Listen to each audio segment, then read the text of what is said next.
Welcome to Shardcast, the Brandon Sanderson podcast. We're a bunch of mega fans giving you the news, discussion, and of course, a whole lot of opinions about Brandon's works and the Cosmere. I'm Eric, and joining me is Ian. Hey, I'm your writer. Also joining us is Evgeni. Hi, this episode is brought to you by the Woodford Reserve American Bourbon. It's not actually. They're not a sponsor. We're not a sponsor. But if they would like to contact us, I will take their money, regardless. So listen, you take their you take their money. I'll take their whiskey. Yeah. Oh, great. And cool. I like this arrangement. That sounds fantastic. But yes, I am returning to you for the second time to talk about Fabrials. Yes, that's what we're. And my name is Argent. We might actually talk more about them. Yeah. Mm-hmm. Also, we got Joshua. What's up? Hey, my name is Jofwu on the forums. Hey, and we also got Marvin. Hi, I'm Paleo, and this time around I brought my green screen back. And you lastly, mean your fourth bridge? Yeah, this is the fourth bridge right there. Just significantly blurrier. Yeah. And I see the suppressor. Oh, great. Perfect. And lastly, but certainly not least, we got Rosemary. Hi, I'm Kaymyth. This is another one of my little friends. He shows up better on camera than the little white one. That is true. Just for some background, early on in our relationship, my husband gave me a bouquet of 11 of these little guys. Oh, wow. And they have followed me around ever since. They often adorn my cube when I was working in corporate America, which I'm no longer doing. But free. Yes, freedom. But yeah, and they came from ThinkGeek back when ThinkGeek still existed. Yeah. I and they did these bouquets, but they only did them in 11s because 12 unicorns probably would have been too much awesome for the universe to handle at once, and it just would have imploded. Yeah. But yeah, this may very well be where the unicorn obsession began. I mean, not the My Little Pony obsession, because that is from childhood, because I was a kid in the 80s, but unicorns, yeah. Does that one have a name? No, because there's too many of them that look identical.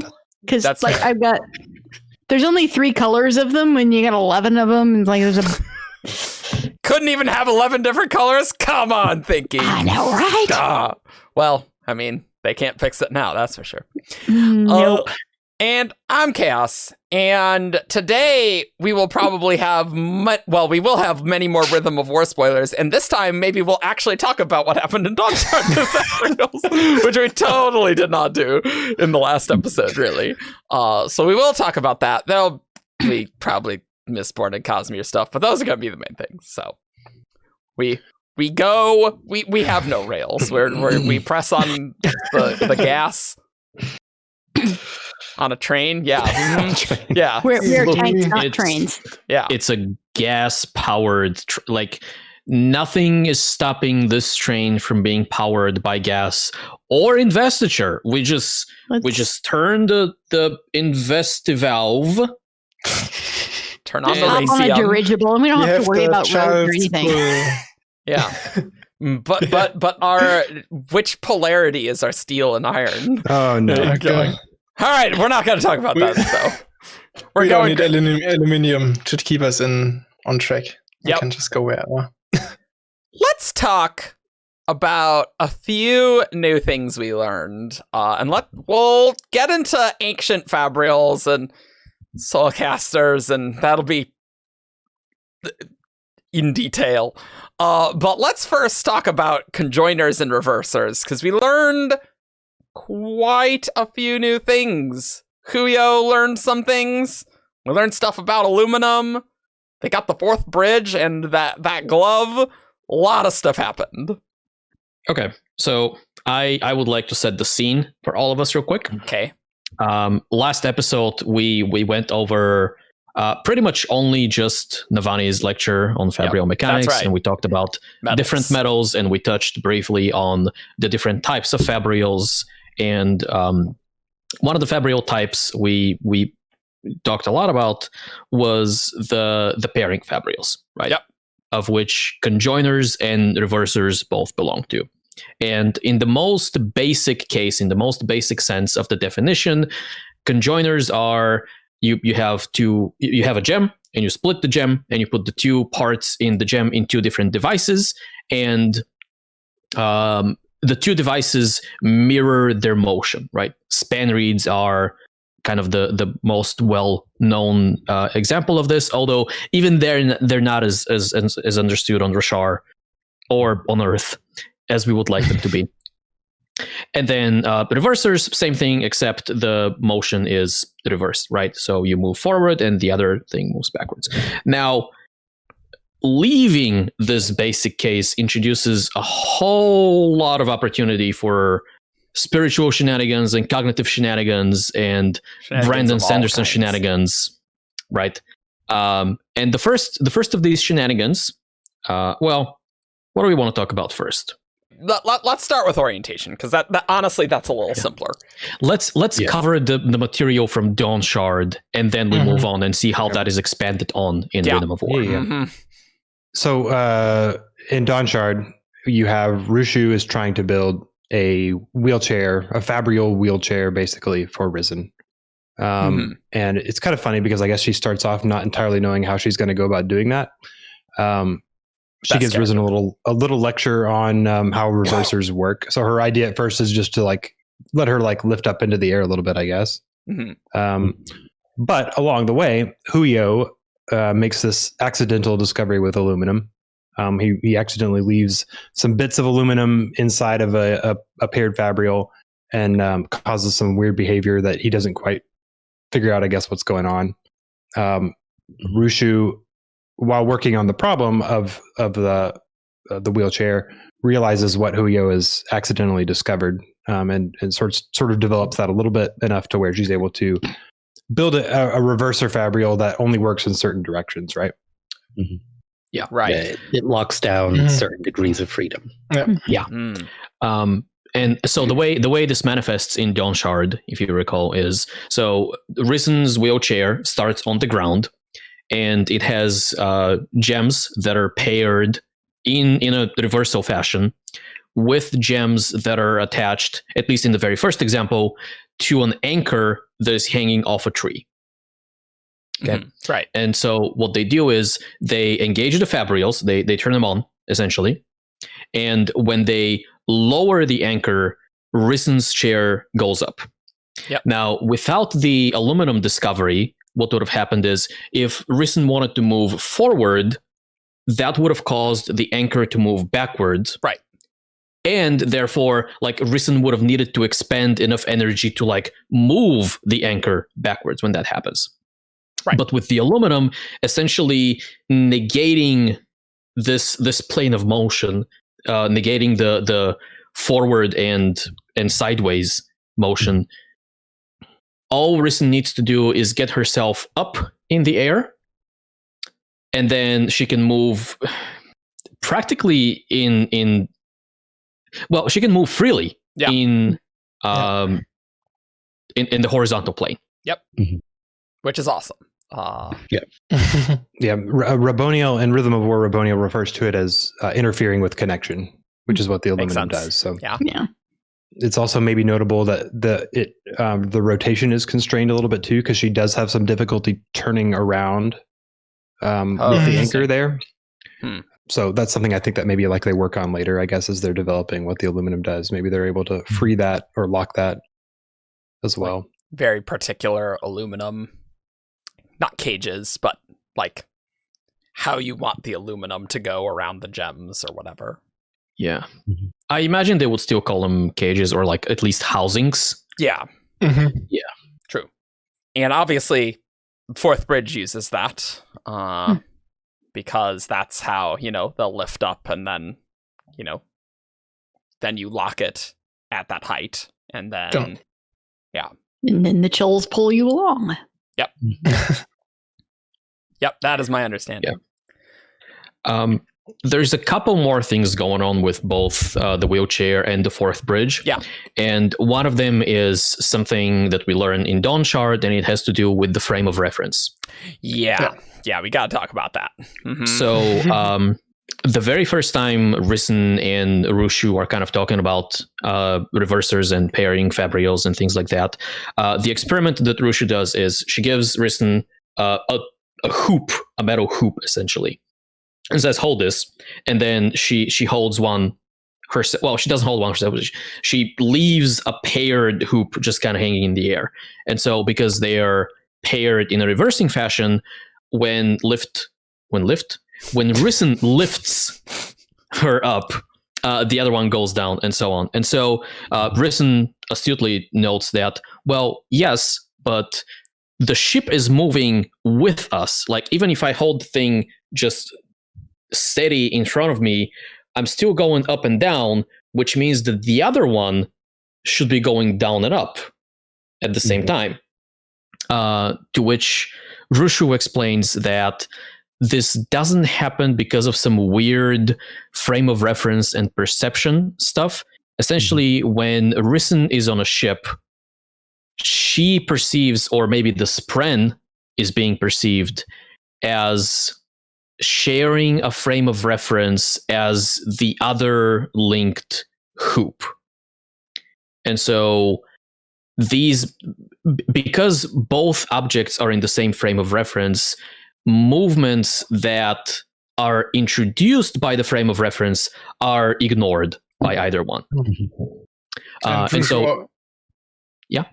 And she also explains that's why Spanreeds don't work. Like, when you're on a ship and want to communicate with someone on land, that is going to be harder than when you're also because of the frame of reference. Yeah, like you're sharing the same frame of reference. Yeah, exactly. And like this is also very similar to how Brandon has explained that speed bubbles can work. Like if Wayne is on a train, this is why he can do a bend alloy bubble, and it sticks with him on the train rather than just getting left behind. It's exactly the same principle. And it doesn't work if he's in a carriage, because that's not a big enough object to be a frame of reference, and so the bubble just gets left behind. And it solves the issue of the fact that they are on planets that are orbiting stars that are orbiting. Yeah, right. You would need that eventually anyway. Yeah. And the other problem that gets solved by this, I think it gets solved by this, is that if you are, let's say you're on Roshar and you're using a Spanreed and you are on the equator of the planet and somebody else is on the pole of the planet.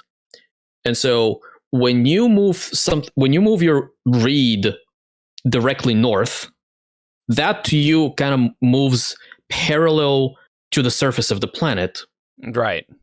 But from a frame of reference outside of the planet, the Spanreed on the North Pole is going straight up. Because that's north for both of them. And so what this frame of reference stuff allows is for both Spanreeds to move parallel to the surface of the planet, even though the actual objective motion of the two Spanreeds is perpendicular. Yeah, right. Yep. Right. It's forward according to the person using it. The perception stuff is interesting to me, because I'm curious now with that established, how it kind of works with things that are in closer proximity. The idea of this perception thing working this way bothered me a little bit, because what if we're just in two different rooms and our boards are facing opposite directions, and all of a sudden it's a conjoin or whatever, but it's acting like a reverser because our boards are facing opposite ways. And I'm kind of curious, I guess, what if you do that and then you pull up the sheet and they're you can see each other's span reads, all of a sudden do they stop working that way because you're both looking at them and you're realizing they're in a different reference frame? I don't know. It's kind of weird. Honestly, it might. This is like a super inconsequential thing that's I don't know. I can't help but wonder. I feel like it's the Spren's reference frame of reference, and not necessarily humans perceive. There is perception mumbo jumbo, but I just don't think that would work. Joff, I think regardless, if you're just in stationary on a house, right? Would it act like a reverser? I don't think so. I don't think so. I mean, you wouldn't know though. If I gave you like your Spanreed board, 2 people like your boards. I said, oh, they're on the other end of the country. Just write like you would, and they don't know that the other one is like right there facing the opposite direction. I would think that it would just work normally. Maybe it wouldn't. Maybe it's like, they're too close and it's not working right. I just don't think that would be a problem. Yeah, I was going to say, I don't think the conscious awareness or conscious perception of the writers or of the users of the paired Fabrials matters really, because like even Rushu's like, maybe we can train ourselves to like shift our frame of reference to include or exclude things, but nobody's been able to do that. Like, how would you perceive yourself to be in the same frame of reference as like if you're on a boat and they're on the land? So it's not the fact that you know that you are in the same frame of reference as the recipient of, or like the other paired gem. It's more the kind. So, you know how Spren are affected by the perceptions of everyone, and it just kind of, but it's not instantaneous and it's not direct. It's a slow process that defines and shapes what the Spren is and how it behaves and what it looks like and things like that. And so I think we're looking at a similar thing here, where by the power of cognitive mumbo jumbo, all of the people who are like actively perceiving the world are shaping this model where ships are not in the same frame of reference as land, and a person in one room is in the same frame of reference as somebody in the other room. So, quick question: isn't there still references to orienting the Spanreed? Like, they're just orienting it east to the storms? Like, do they just always do that? Like, what does orienting it mean in that case? They don't say. Yeah. I think Brandon's being vague, like on purpose, not to like. Yeah. And he also says there is more about Spanreeds that, like, he hasn't revealed, or they don't know, or they don't understand, or something like that. But my impression is essentially what you're saying. Yeah. So if you want to use a Spanreed, there's kind of this implicit understanding that when you set the board down, you are going to orient it in a specific way relative to the planet. I imagine it would just you'd just point at Stormward, right? Stormward or north, something like that. Yeah, but isn't the mention when Yasin has the conversation with the other Reptilians that they like that in Tashiko wherever it is, there's like people sitting in a ring basically and like transferring stuff like that, like that. I don't think it's a physical ring. I think the idea is that you essentially have a proxy, is what she's saying. Yeah. But like that, More deep secrets for the next Stormlight.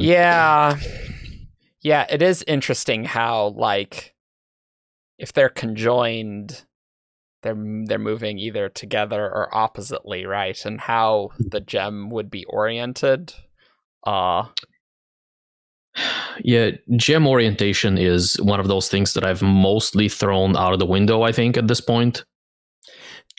Because, like, if you take a Spanreed, right? It, like... There's a way to turn it on and off, right? Well, yeah, there's that. But also, conceivably, you can just, like, spin the Spanreed in your hand,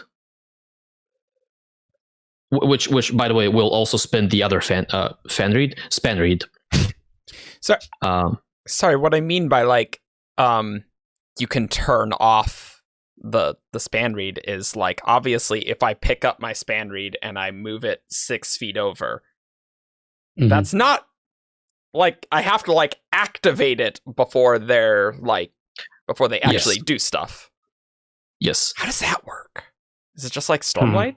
And isn't there like a switch? I think it's the setting. So it's like it has something to do with, like, because there's a couple different modes. There's like transmitting movement, there's receiving movement, and then like notifying the other party that's like, yo, wanna chat. I actually think that there's not like a transmit and receive, because I've thought that through and it just doesn't like make sense to me how you can just do one or the other. I think that it's just like a protocol that they follow, like to signal like, oh, it's your turn, oh, it's my turn. Yeah, because because if you're both using it at the same time. That's true. On a walkie. Yeah, right. Yeah. So the settings are not that you are like, you're not doing unidirectional thing. Your third setting or whatever is you're saying, okay, I'm done writing. Yeah. Okay. But the point is, there is like a lot of like extra little stuff on Spanreeds that we don't. It's kind of like subtly what sort of there cage is that? Like, how do they get it to flash? Things like that. Yeah, like that's it. Because it's just like one ruby, right? Yeah. But how do they get it to flash? I guess like because isn't it? Yeah. I guess logic spren. I don't think logic spren are the only spren that. Yeah, I guess flash. It's just like they have a very specific use in like as Stormlight drains with Stormlight leaking. Yeah. But other things can also flash. Yeah, they have some kind of cage on the Spanreed that makes it have all these different modes.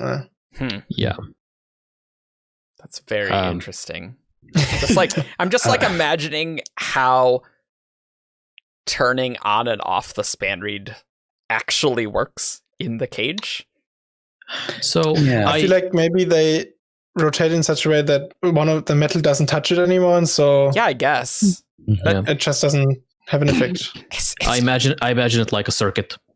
Yeah. You twist the thing, and that completes the circuit, and the Fabrial is now on. Yep. And you twist again, and that disconnects the circuit, and it's now off. It's just so interesting that like we're saying, have a spren, split it in half, they're paired, but like you need the metals in the specific way. Like they still have a connection, but you can almost turn it on and off. Like it's kind of weird, but I guess it's just how they're connected, like in the application of that force that they're transferring the force. It's funky. I guess you just have to view it as like any other gem. Like the gem on itself isn't going to do anything. Yeah. I think it's the metals that make it do things. That's the weird thing, though, is they create conjoiners just by putting the spren and then splitting it. I don't get the sense that they have to have any special cage to do the pairing stuff. Right, it's almost like it's almost reversed. Like the cage is somehow an application that like suppresses the connection without aluminum in a very specific, in an all or nothing way. Because when they do the force multiplication, they just split it and they tossed it? Like there was nothing attached to the gem, right? That's true. That's a very good point. Maybe they can use a lot of brass to just like diminish the effect so much that effectively like the spren would have, you would have to put in too much work to actually, I don't know, move it. Yeah, you're not turning off the TV. You are putting the volume down to 0. Yeah,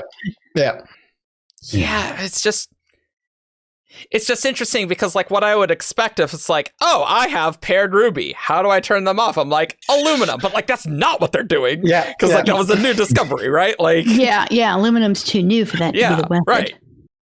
But like I also don't know if like brass, because like turning it down to 0, because then you could use zinc to turn it up to 11 and do force multiplication, but that's also not the case. That also doesn't work. Yeah.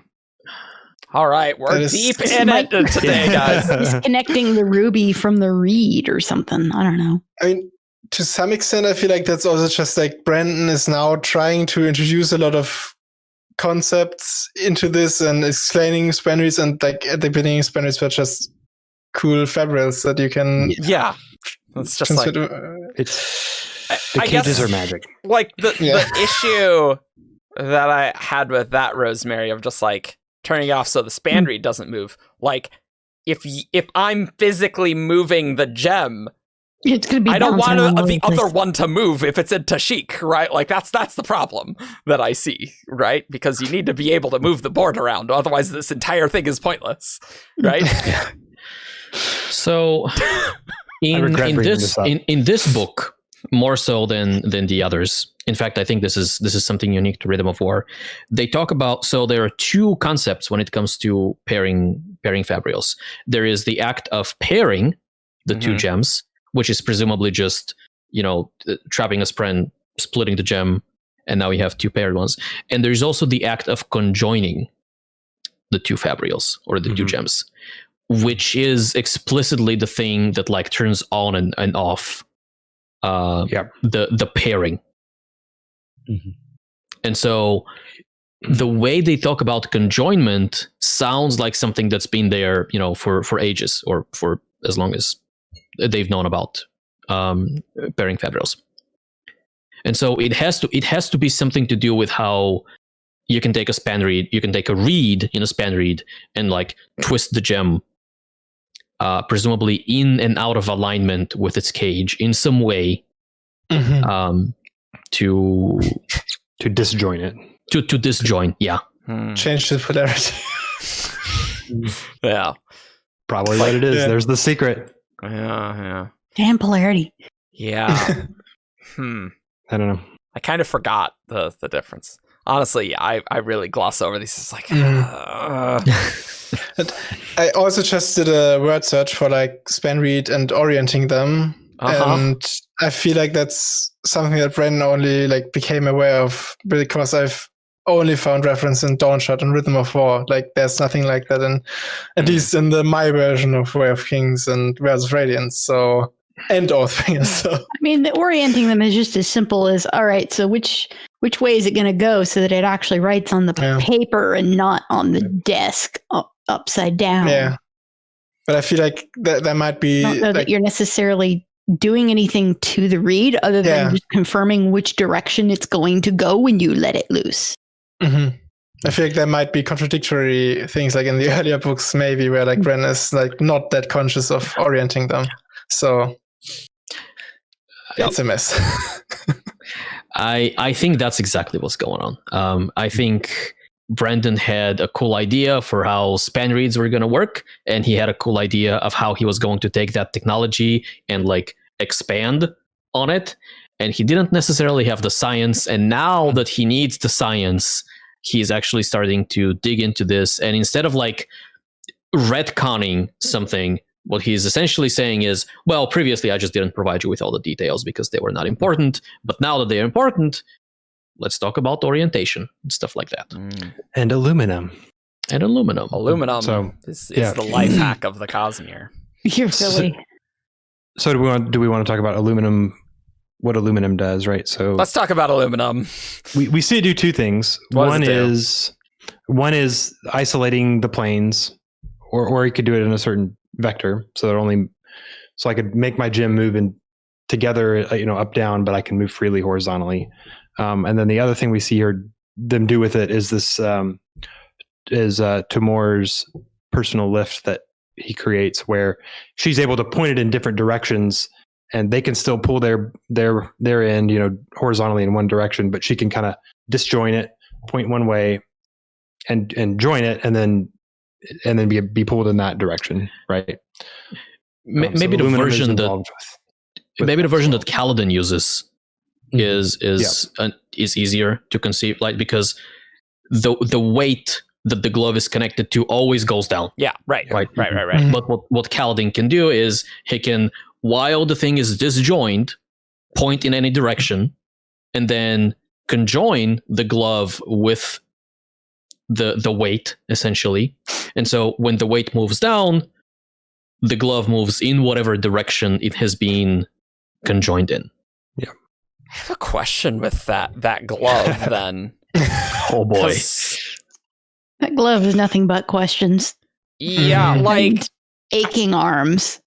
I guess what I'm thinking about is like, it's fine. He built a brace for your shoulder. So oh great. That's taken care of. My question is there a direction? Sorry, let me think how to phrase this question. I'm thinking about physics class, right? When you're on an incline and like the different vectors of those when a block is like sliding down an incline. Okay? Mm-hmm. Yeah. So I guess I'm just wondering how the aluminum works. That, like, that goes down. Like, is there an efficiency loss with, like, the amount of physical work that is happening to the glove? And I'm just wondering if, like, you can point it in a way where there's, like, I just don't see how it would point in a just whatever arbitrary direction you want. Yeah, that's exactly what aluminum does, right? Yeah, I guess. And obviously, we don't know how the cage works, but the effect of aluminum in the glove is to say, well, for the weight, down is down. It's this vector, right? And so the glove, it's forward. Yep. And then all like what you're doing is you are essentially splitting the frame of reference, right? Mhm. So when they are disjoined, the glove and the weight are in the same frame of reference, which is the planet or whatever. And then when you activate the glove, when you conjoin the things, the glove is now in a copy of the original frame of reference that is rotated, in some way in 3 dimensions. And obviously the easiest way is if the weight is going down and you're pointing up, then it's just flipped. But obviously you have like full 360 degrees of freedom. Huh. Neat.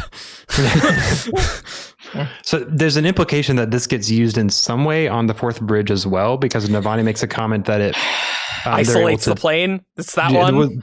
There's a comment that they're able, like, aside from the fact that they are able to lift the 4th bridge up and then move horizontally, there's a comment that they can, the trolls on the shattered plains are pulling it, can pull it in one direction, and then they can kind of turn and go the other direction without, and the ship still is going forward. Yes, right. Yeah. Mm-hmm. Like as long as they move like that, like as long as the childs are turning, they have aluminum like engaged or something like that is, I think, how she puts it, and then they turn that off again, and it's not entirely clear, I don't think. Yeah, it's unclear. I think what they do is, so they go a plateau or whatever, and then they disjoin. Mm-hmm. Yeah, but they can't disjoin, right? Because the ship's going to fall. But no, that's a separate Fabrial. So the verticality is controlled by the ethereal Fabrial one. Yeah. Oh yeah, I guess that one is still active, right? Yeah. Apparently. Yeah. Okay. Yeah. So they move a distance. They turn off the plane's lattice. They rotate 180 degrees. They reactivate the plane's lattice and do it again. And they're coordinating these with Spanreeds to do these. Yeah. Yep. Presumably. blinking Spanreeds because they can't write with them while flying around. Oh, okay. All right, that answers the question. Spanreed off of the bridge, off of the 4th bridge to communicate? Because is it his own plane of reference? Is it big enough? Yeah, I was gonna. Didn't in part 1, when Navani first is writing to the sibling, isn't she in the sphere? Or did she just find the ruby in the sphere? She found the ruby in the sphere. She did not start talking until they had landed. Okay, great, cool. Yeah. And members of Bridge 4 were like, hey, why Navani's taking an awful long time to leave the flying carriage. What's up with that? And in reality, she was writing at that time. I see. Okay, great. Here's a pickle for all y'all. Okay. Okay. I don't like pickles. Me either. I'll have your share. You're not gonna like this one then. How is Navani or her scholars able to communicate from the 4th bridge using the blinking lights with people, in Eurythero or on the shattered plains? Because how are you making your Spanreed blink without actually actively conjoining it? You can the Spanreeds blink without being conjoined. So some of the modes are like we're still conjoined, but mine is blinking. But there's also like when you're just trying to hail somebody to say, hey, I want to have a conversation. You can make it blink, and then they realize it's blinking, and then they get it all set up. And they'd have to you're right. Yeah. So you have to have a way to say, hey, there's a message waiting. Turn on your dang Spanreed. Yeah, it is. They described it earlier as the hey wanna hang mode. Yeah. Hey, I assume that they're using some kind of I assume they're doing some kind of like Morse code thing Exactly. where it's Like, just not sort of a they're simple going side to system side. of. Yeah, no, I guess what I was wondering is like, how is this even possible? Like, how are the two gems communicating with one another? Because that's what they're doing, right? You're blinking lights without them being conjoined.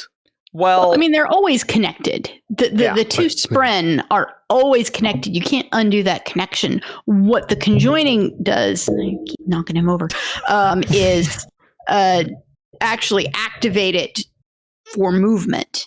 yeah, like you would need like a pewter cage to like apply the force in a. I feel like in a sense, like you need something that manifests it to. But you don't need. I don't think you don't need metals to make them blink. They will just do that because they're the same spren. I think the way that they don't have they don't need metal to turn them on because we don't see that with the force amplification one. But they use metals to turn them off, and then the blinking can still work. I guess. Yeah, something like that. We have successfully depickled you. Yeah. What if they are using copper to suppress that connection? Oh gosh. Oh man. And Why why not? would that be different than aluminum? Like, oh no. I don't think they've delved into what copper can do yet. At least Navani hasn't talked about it. Nope. She hasn't. But maybe that's a future discovery. Okay, I retract my pickle. Yeah, but you're right because I didn't remember how. Like if they communicated with the Spanreed, but it's just with the blinking, and the blinking's fine because like even if you activated it and it's writing in a weird way, like it's still blinking. It's fine. That's all you care about. Yeah. It's Morse code. That makes sense. That makes sense. And the fourth bridge doesn't move that fast. No, it does not. No. It's pretty slow. It moves at chill speed. Yeah. So it's like even if like the Spanreed does move like a couple feet, can kind of like chase after it and turn it off. Come back here. Yeah. I mean, it's not moving. The top speed was like 5 miles an hour, or maybe that was the average speed, which is not like it's not fast, but it's not like I don't know. It's not snail speed either. Yeah, okay. That gives you what, like jogging speed essentially, maybe faster than jog. Jogging is fair. Because like a fast walk is like 3 miles per hour. Sure. And as far as like the Spanreed not moving, Kaymyth, you actually brought up a good point that like they could just like have it fixed to something that's heavy enough that you can't actually move it, and so and then you can have it blink, but nobody will be able to move it because it's just anchored there. Yeah, but clearly there's a way to have it off, so you. Oh yeah, right? sure. Like, but it's a moot point. Yeah, it is. I will say that the fourth bridge is kind of like, on one hand, it's really impressive and it's really cool when it shows up the first time. On the other hand, it's so complicated. Yeah, this like, seems it's such very a mess. difficult to scale up. Honestly, like how, like I guess the force multiplication will help. Good for moving a lot of cargo very slowly. Very slowly. Yeah, and I mean they address that in the book as well, right? Navani is talking with her scholars, and they're like, yeah, we can realistically only have like 2 or 3 of those. Otherwise, it's too complicated. And honestly, that's the thing I love probably the most about it. It's the fact that this feels so genuinely scientific to me, right? Where a lot of scientific discovery is, some of it is stroke of luck or stroke of brilliance, where you're like, oh, here's a new paradigm about how we're going to do things. But a lot of it is like small incremental steps, and then you're just kind of putting a lot of things together. Like the very first computer. Right.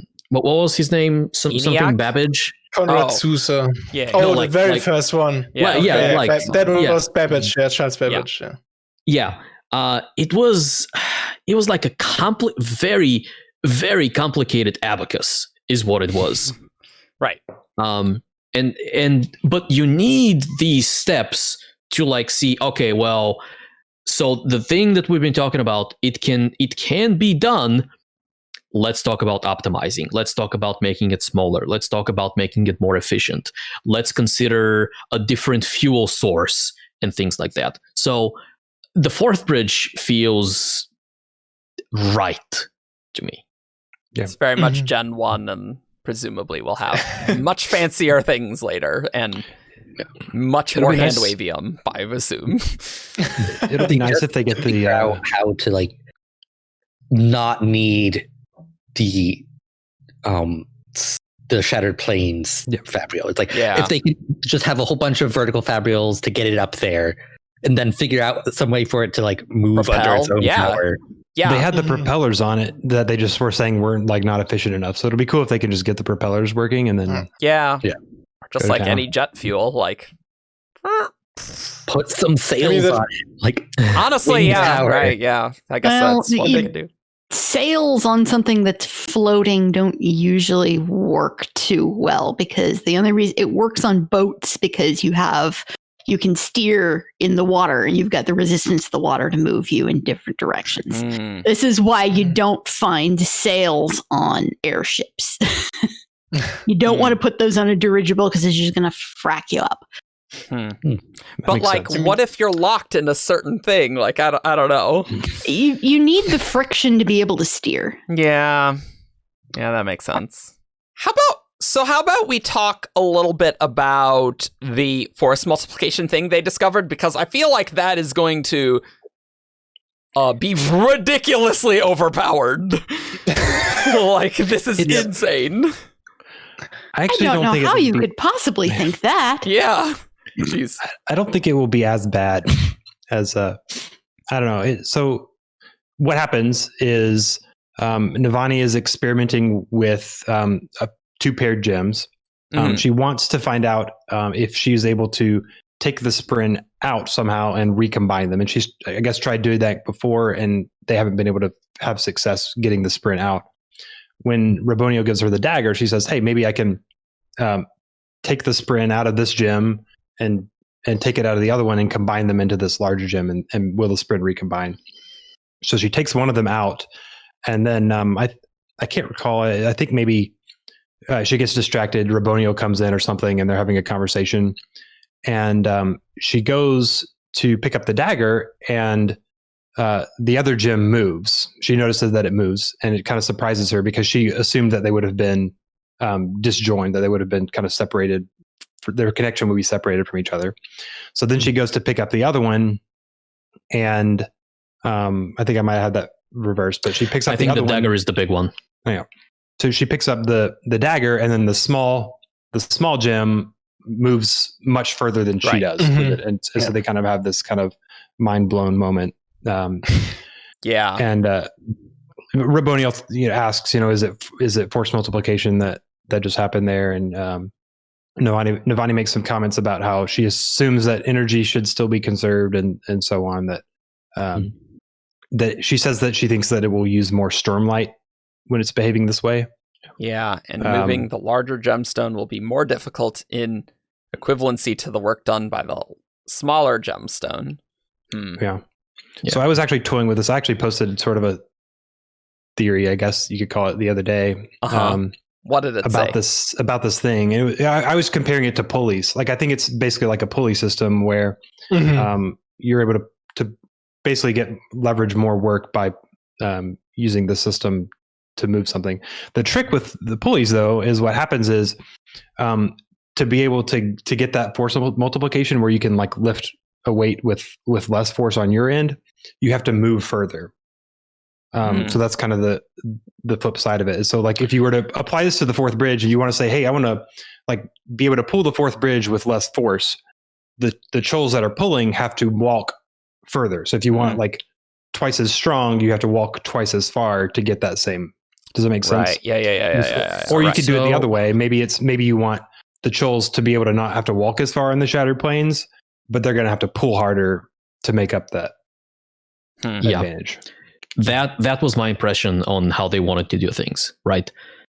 Figure out a way to apply a lot of force over a small distance, and for that to translate to like that same force essentially, but spread out over a large distance.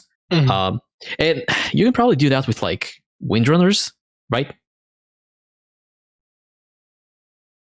Instead of having chulls, like you can still have chulls or whatever pull a lattice along the plane, but you can have windrunners kind of help with that by applying lashings. And so instead of having to apply some large amount of force that is impossible for chulls to produce, you're making the chulls produce a normal amount of force, which when combined with lashings makes the thing on the other end go far. It could, yeah. You're essentially making the plane's lattice lighter. Yeah, I'm with you. Great. It's you're like, I'm not. That's cool. I am really learning that my physics 1 was a really long time ago on my classical mechanics, and I'm like, wow, I know a lot about math, but it's been a long time since I did that physics 1 class. No, so Navani's explanation, right? The most simple explanation for all of this is when you have 2 gems of different sizes and they're conjoined, you can move the large gem a small distance, and that's going to make the small gem shoot off a large distance. Or you can move the small gem more easily because it's lighter, right? But that very little force you're exerting on it is not going to move the big gem a lot. Right. Yep. So it'll be pretty cool, I think, to see what technology they come up with from this. But at the end of the day, it's basically just it's pulleys. It's a lever. I feel like that could also be really useful for like real-time map tracking. Like if they got a couple of gems with a big enough size difference and had specific individuals take the little gem with them with the big gem on some kind of scale map, which it's still going to have to take up a lot of space, but that way they can actually track where people are in real time. Oh, interesting. That's a really cool idea. Yeah, that's cool. Yeah. Who needs satellite when you've got Fabrials? Yeah, like you can get on a boat, right, with the big gem, and if the little gem is sitting like on a map somewhere over the river where the boat starts, it would have to be the other way around because it's the little gem moving far that moves the big gem a small amount. Oh yeah. You're right. Yeah. Yeah, that's cool. That's real time. You just real-time put these GPS. in like people's insignia or something, and like here's your tracking insignia. Yeah, I just wonder. Yeah, we may have just invented Roshar Google. Yeah, it's interesting because I'm wondering how much like light will need to be in both of them. Like imagining like if they want to do stuff with the fourth bridge had tons of rubies, right? Like if you have a lot of the smaller gems, I guess you'd need more of them, right? And that could be pretty tricky to produce initially. Yeah, I mean, if you have a whole group of people, you would just like have one individual with the tracking because you don't need to track everyone individually if you want to know where the army is. Sure. And like, if the gem's too small, like, wouldn't it like leak out stormlight pretty quick and things like that? Like, it depends on the cut. Well, yeah. But clips, they just make them all perfect gems. Yeah, easy, great, easy. Yeah, they're all in lasting integrity. Just go get them. Get them in Shadesmar. Cool. How about we talk? Not that wasn't spicy, but the real spicy stuff we've learned is in learning stuff about these ancient Fabrials, and that is spicy here. So, we now know in Rhythm of War that soulcasters are just spren manifesting as devices. Sort of like a shard blade. Specifically Radiant Spren. Yeah, right. And Void Spren don't like doing that. It bothers me so much that he doesn't know what kind they are. It's so annoying. Yes. It looks like a Radiant Spren, but I'm not sure which one. Judging by its It shape, looks so different. Yeah. I mean, maybe it's just my only guess is that it's like looks like vaguely humanoid and like Yeah. But it's like it would have to be one of the Spren that grant transformation, in my opinion. yeah. In which case, one of them, it looks like a humanoid. The other has a weird shape for a head. Like they should be able to tell the difference. And it depends because we know that these Spren are completely, like almost comatose. Yeah. In the state they're in, and if they aren't experiencing some sort of cognitive presence, it may be blurring their shape. Even if you look at them in the cognitive realm, they may be blurred to the point where all you can see is a general shape rather than any individual features. If you assume that the Oath Gates were created from Radiant Spren, they changed their appearance quite dramatically. That's true. Mm-hmm. So it might be that they look different than they normally would have. Yeah. It makes me want them to wake one of them up, because how much do those Spren know about what happened thousands of years ago? So- They could be useful. I wanna contest the old gate thing, because so we had been assuming in Oathringer, the Oath Gate Spren told us that the parent had locked them. Yeah. And in Rhythm of War, we assumed that was Honor, but in Rhythm of War, we found out that it's actually the sibling. Correct. Mm-hmm. And so I don't know if a cryptic or Inkspren. or an Inkspren would consider the sibling their parent. Well, it would be Inkspren or Peakspren. No, Ashspren. Transportation. Oh yeah. It's an Ashspren, isn't it? No. Peakspren are that would be light. Light Spren. Yeah. A light Spren, right? Okay. Right. Yeah. Light or ink. Yeah. Yeah. So I always kind of thought with the Oath Gates, that like the sibling did something to certain Spren to like make them so enormous. Like the Oath Gates are really special in a way, and I feel like it's not easy to create because Odium couldn't create one. They're like, even if like certain things are there, like we can rebuild it, but like you needed the spread. Yeah, it could be similar to how Glisten to me now acknowledge Siana as mother, even though they existed before that. Like a sibling That sort of now, enlightenment. Yeah. Enlightenment or just like or uplift or something. Level up. Yeah. Doesn't one of the Oath Gate, or like the ones that we know, isn't it sort of looking like an Inkspren? Yeah, one of them's black and one of them is white. Yeah. Yeah, and it also has an oily shimmer to it, I think. Yeah, that's why.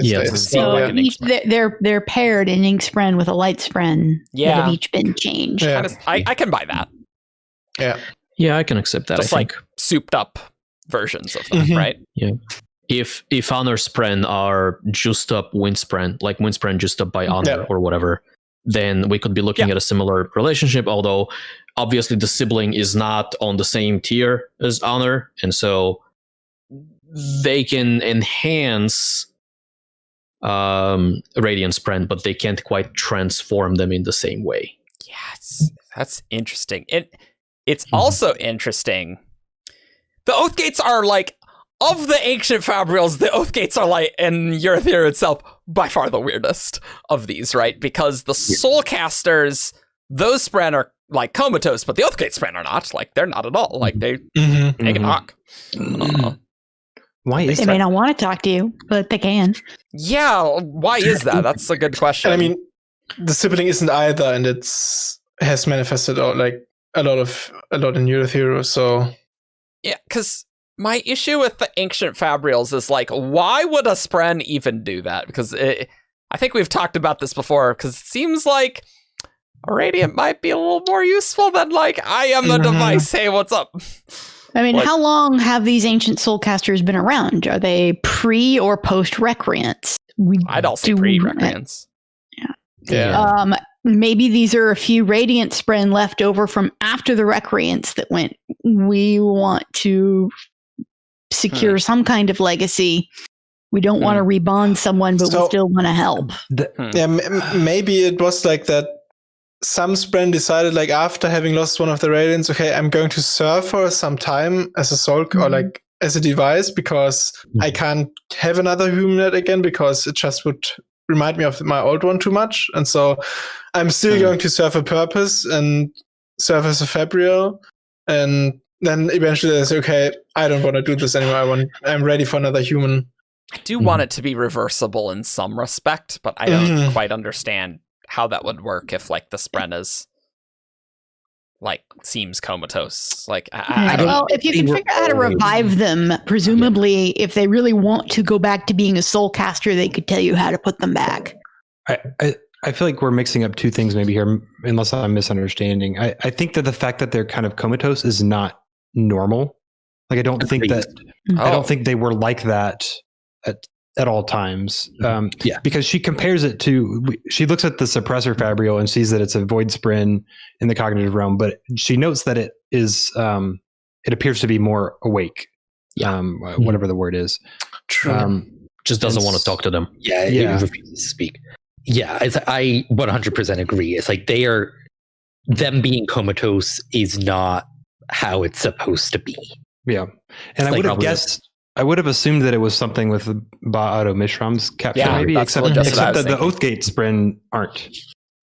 So, like, or maybe they're just a different power level and they like survive. They're different types of spren too. We don't know how their connection with the listeners works, and you know how keyed in they were to what was going on. Yeah. And it might be that there was something that rippled out from when the listeners became the Parshmen that hit all the soulcaster spren harder than the others.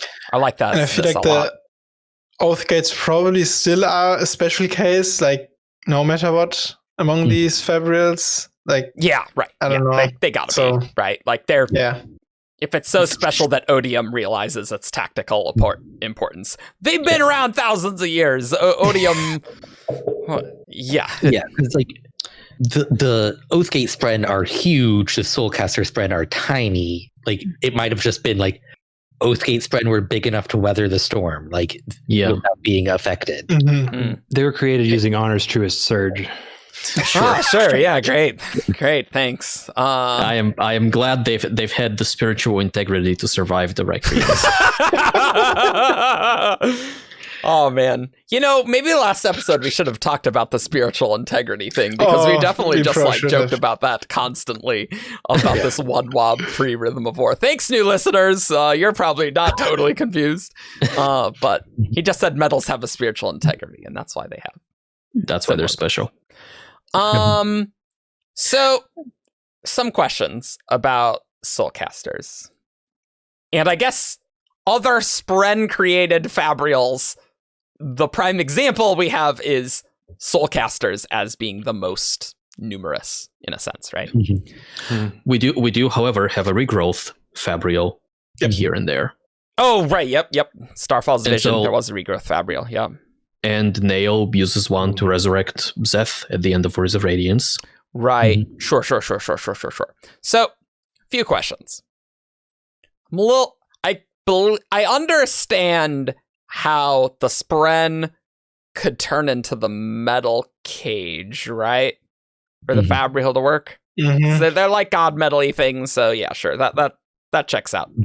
It still seems like you need the gemstones to plop in there, right? Yep. Like, they're not manifesting when they do the conversion. They don't just magically get gemstones, but then I'm thinking about the sibling crystal pillar, which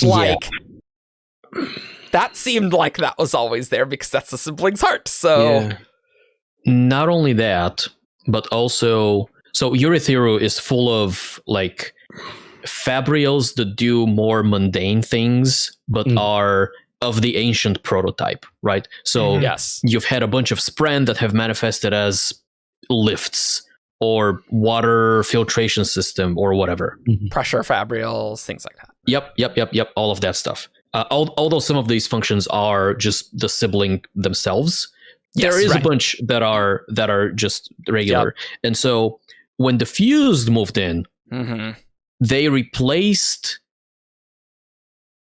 No, that was because Navani had replaced the original Fabrials with more modern ones, right? Yes. Is that what it was? They were okay. Or at least enhanced them in some way. Yeah, like, they were no longer using it.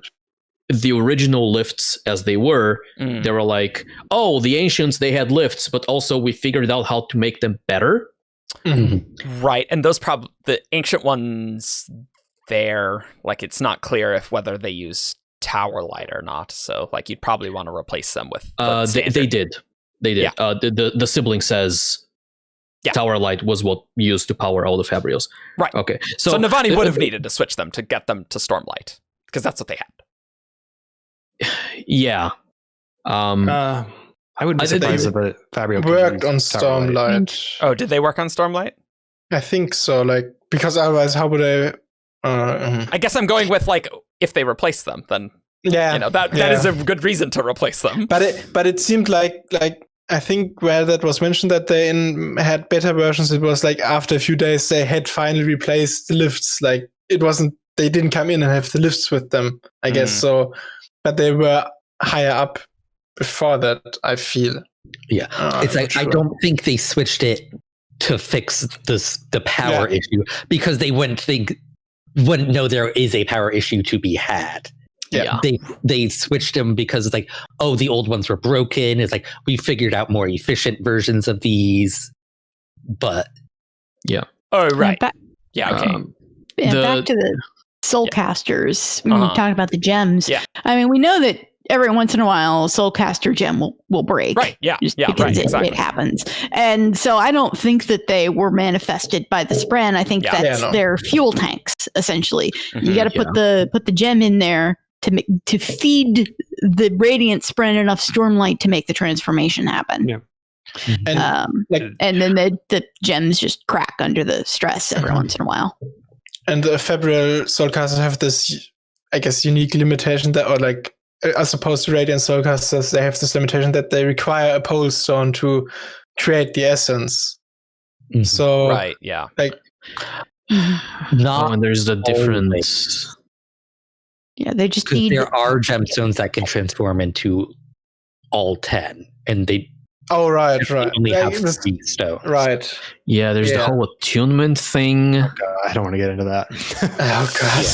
The 3 modes of Soulcasters. Yeah. Attunement is a slight bond to the Radiant Spren.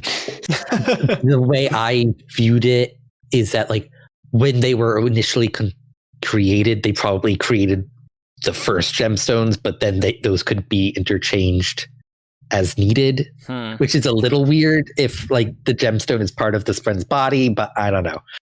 Or they just said, hey, we're going to do this thing. You got to put these kinds of gemstones in these little spots that we're going to have.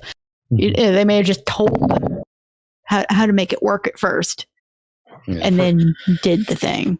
For the sibling, go ahead. I was going to say for the sibling, I almost wouldn't be surprised if like the crystal pillar could somehow like be like disassembled, and it would like the sibling couldn't work without it. Maybe, I don't know. But like it mentions the sibling did manifest as crystal and metal. Oh yeah, you're right. Yeah, true. But what is also weird about Soulcasters is like that they come with chains and stuff. So like that's just, and we know that Navani talks about, when the Soulcaster is broken, you probably just have to replace a link or something, or have to fix a setting. So it can't be the whole Fabrial because otherwise how would they be able to fix it? But but it still only works when it's whole. So unless the Soulcaster Spren manifest as something other than the God metal, like maybe they just manifest as bronze. Maybe they can do that. Yeah. Well, which I don't like. Yeah. Like it could be like a ship of. Is it Ship of Theseus? Yeah. Mhm. Yeah, Shubifutius. Yeah. Where it's like yes, you are replacing bits of this Soulcaster, but then the replacement bits now become part of the Spren's body. It's weird. I don't know. I don't like that. They might be manifesting as some kind of god metal alloy, because most of the Spren aren't purely from one shard or another. Yep, True. Yep.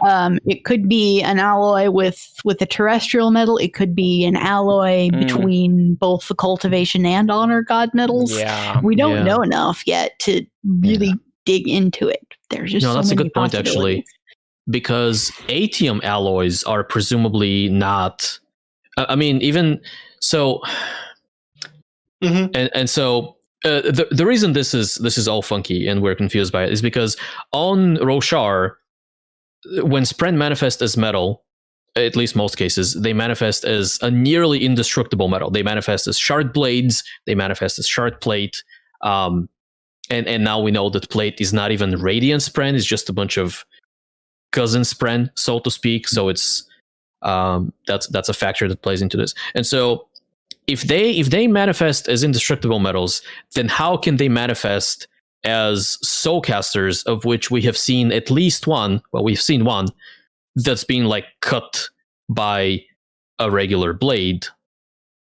Shallan's dad's soulcaster, right? Right. Yeah. But the whole indestructibility thing, that's not necessarily universal, right?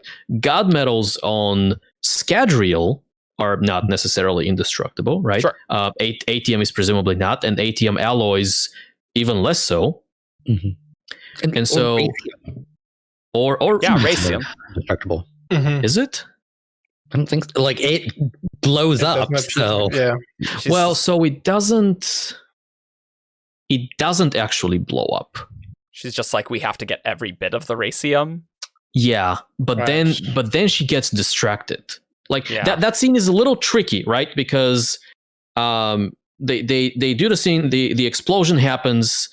Rabonio is like, oh, we're gonna need to clean this up, so I'll send people to pick up the bits. Meanwhile, I need another anti-void light thing, and Navani gives her a new anti-void light gem, and Rabonio goes and kills her daughter.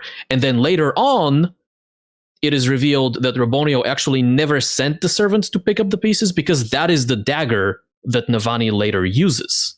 Like, she finds it in the rubble. Yeah, she does. is that the case? Man. But Rabonio assumes it would have been destroyed. Mm-hmm. Huh. Yeah. I thought she used the same dagger as was used on the daughter. Oh, you're probably right about that, aren't you? Yeah, I don't remember There's this a well lot enough. that went on in these books. It's like, I feel like to do like the perfect version of these podcasts, we'd like need to reread the book every topic. It's like that. We cannot do that. No. But And there's a lot fast- crammed into there. It's like they're 2,000 pages or something. Yep. Yeah. Right. as far as but either way, concerned, I was going to are concerned, I don't. Like, the problem I have there is not necessarily the destructibility, I guess. Is that for one, like how would the Fabrial even still function if you replace what is presumably a god metal, however destructible it is, with a mundane metal? And also like a radiant Spren that like have a Nahel bond, they seem to have seem to manage to manifest as distinct objects. Like they are one continuous blade, or I don't know, a spear or whatever. Yeah. Okay. And these Fabrials are multiple parts, so that's weird to me. I have a theory. Okay. So Fabrials, soulcasters specifically, are from. So the description is never quite clear, right? But from what we understand, it's like 3 metal housings for the gems, yes, and they're connected by chains and like rings that you put in your fingers. Yep. What if the actual Fabrial is just like the 3 little housings where you put the gems, but the chains aren't? The chains aren't. And what if the housings are a little malleable? So like they're not super hard metal, but they can get twisted out of place but a skilled artifabrian can still go in there and like adjust the housing so it still works. Because Navani does say that something about the housings and the gems popping out of alignment or something like that. Yeah. And so if the only god metal on the thing is the 3 housings and maybe like little chains that connect them, but the other chains and the rings are completely replaceable and or decorative, then I think that could explain a lot of what feels like inconsistencies in this thing. Yeah, true. I'm almost wondering if the different modes of soulcasters, like I'm just looking at the quote had how like Kaza's soulcaster in Oathbringer only had the 1 mode, but typically they have 3. Like I'm wondering how much got lost in the Recreant's time, like not understanding, what part's the god metal, what part's the chain, and like how much decoration there were. And like I'm wondering if maybe if you knew how these all worked, maybe Kaza's soulcaster could do all 3 modes, right? But like certain parts broke, and so it's just like, well, I mean, we don't really know why it broke, but like, it only does 1 now or something, and that just got lost over 2 millennia or something. Isn't there also like the matter that they say soulcasters used to come from Amia? So you had to go to Amia, so maybe the Amians knew, they knew stuff, or like they had ways of helping the Spren manifest, and just the way they did that changed how they work or something like that. Interesting.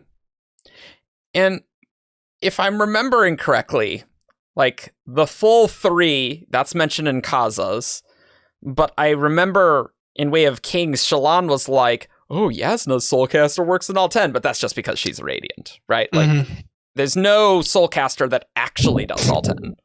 Well, we don't know that for sure. Well, that we don't know for sure. Yeah. Because it's like Yasna's appears to do all 10, and that was not seen as unusual. I guess that's true. Yeah. So I imagine people just assumed that hers had all 3 modes or whatever. It's curious that there's not the full 3 is the quote from the Kaza interlude, which is like, if they're Radiant Spren, like Radiant paired to 2 surges with like 3 modes, okay, cool. Yeah, neat. I was trying to make that work with like there are 10 essences, and so maybe the modes are all 3 housings are off, and then you have 1 that is on, and that is 3 additional modes, and then combinations of 2 that are on, that gives you another 3, and then all 3 of them on, and that gives you another 1, but it doesn't quite add up to 10. No, I got it, Argent. Are you ready already? So there's really just 3 types of soulcasters, and the last one for that 10th surge, Honor's Truest Surge. Boom. And that's why it's weird. And the other 3 that makes 9. We did it. But it's like the first mode is just 1 essence. 1 essence. Yeah. Yep. Right. Yeah. Right. Yes. Yeah. I don't know. Soulcasters have always been weird. I would really like Shallan to actually do some frickin' soulcasting. It's like about frickin' time. Talk with Yasna, Shallan, and do some damn soulcasting so we can know what's going on, because, jeez. We've seen so little of it on screen. We've seen Yasna do it a bit and other characters not in their POV. Soulcasting is so weird. Such a weird surge. I am a little worried about this whole like manifesting as the gem, right? Because like if they're manifesting as the gem, like, ooh, that breaking, that probably doesn't seem good. What if it's just a sibling who can do that? Yeah, that was going to say the easiest explanation to me is that the sibling is weird. He was created specifically by Honor and Cultivation to be weird, be a and thing. Do weird things. Yeah. And like their body seems like, in many ways, the Tower of Eurytheros seems synonymous with the sibling, right? With the heart of the sibling, with like how they can directly control a lot of the Fabrials throughout like those doors. how their veins of garnet and whatever just permeate the entire city, and they can like throw their consciousness and voice wherever they want. Mm-hmm.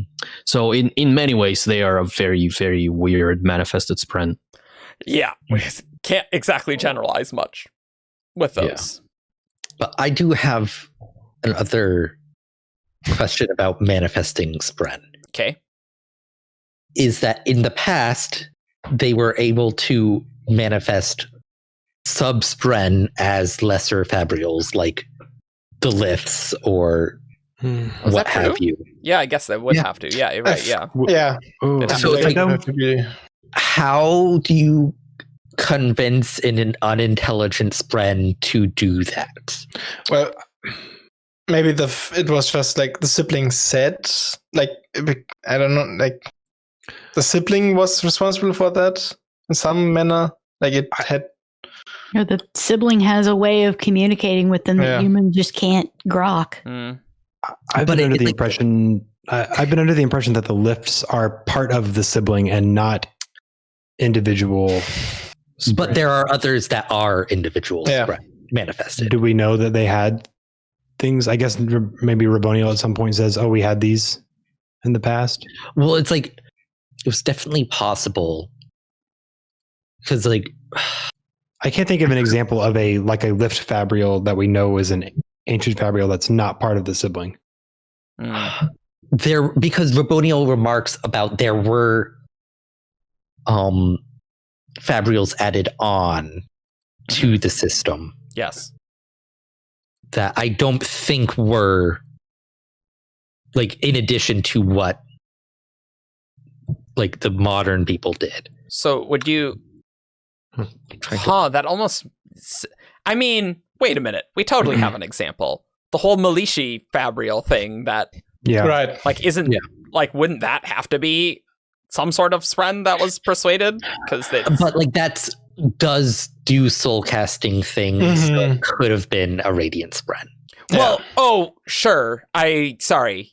That's true. That's true. Because your premise was about sub-spren. I was more just saying to Josh how, like, that's not a part of the sibling originally, right? Like that is an external thing. Yeah.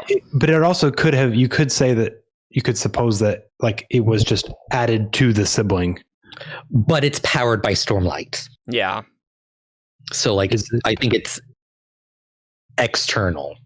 Yeah, I think it's external. That was always my impression with that Fabrial. And the nodes. It has to be because the sibling isn't like it knows it exists, but it doesn't have control over it. Like yeah. And it is explicitly powered by Stormlight because Navani had to find a bunch of gems and like dump them into that thing. But I